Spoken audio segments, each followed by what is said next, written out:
If you've watched the news in the past few days, undoubtedly you've been hit with these heavily hyperbolic headlines.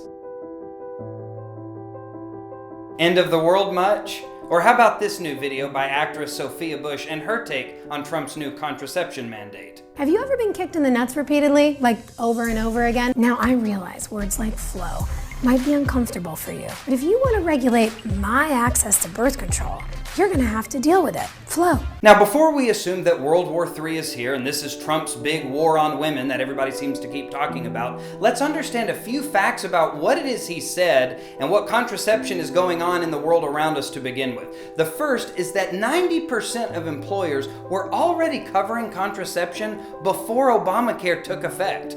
Secondly, Forbes recently came out with an article that discussed that this was unlikely to change the vast majority of business practice when it comes to giving contraception. In fact, from a business perspective, if we're going to live in this world of corporate greed that we often hear and that the big guys at the top are only worried about money, okay, if that's true, then it doesn't make sense for them to say, no, I'm not going to pay for your few cents to a few dollars every month for your birth control. I'd rather pay for the much heavier and larger expenses down the line when you actually have a kid. The numbers don't add up there, so we have to keep that in perspective.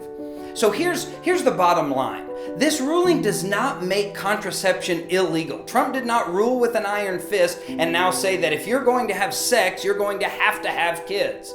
He really didn't even say that employers had to stop providing it. He literally gave employers the opportunity to practice their religious expression when it comes to providing this sort of benefit. And it doesn't even mean that every employer has to either cut 100% of all the available birth control or leave it all intact. A company could simply say, we want to remove these 3 from the list of however many there may be. And I get, a lot of times people like to use the argument that this isn't just about kids. It's for genuine health concerns that the patient might have. And absolutely, I want those people to be taken care of as well. But according to a lot of women's favorite organization, Planned Parenthood, uninsured women can obtain birth control for $15 to about $50 a month. It ranges there. That's a couple of Starbucks drinks, maybe getting your nails done, or deciding you're not going to rent a few movies from DirecTV. Bottom line is we all have to make sacrifices. And so all of this outrage at Donald Trump and the Republicans is unmerited. If you're going to get mad at somebody, get mad at Little Sisters of the Poor, the Catholic organization that devotes its time to helping people in poor and downtrodden communities.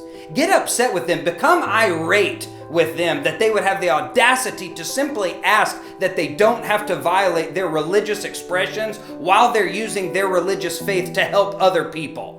If you're going to get mad at somebody, get mad at them. And remember, anytime the government gets involved with decisions that go on in our country, if we are government by the people, then all the people get a say in what happens.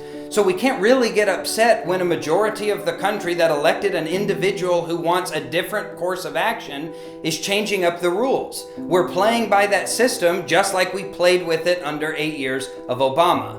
Bottom line, a limited government is going to be best served for the people. It's going to keep costs down because it's going to ensure that monopolies don't form, and it's going to ensure that you actually do have the power over your life and you're not beholden to some government or some employer. Remember, if the government is going to get involved with something an employer or an individual must do, if they're going to make the rules, just understand, we the people make those rules if we the people are the government.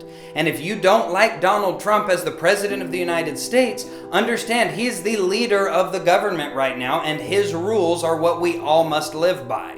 So the government being out of the decision on telling employers what to do would be preferable to many of the women out there who might not like this ruling today. Liberty does come at a cost. Sometimes we aren't going to like the decisions that are made, but it does mean we need to make sure we understand all the facts before, otherwise we descend into chaos. Hey guys, if you liked that video, please be sure to share it on Facebook and go ahead and check out our YouTube channel, like us on Facebook, and follow us on Twitter. We also have a lot of content on a variety of different topics on our Facebook page, so be sure to check that out too. Again, restoring our republic begins with we the people.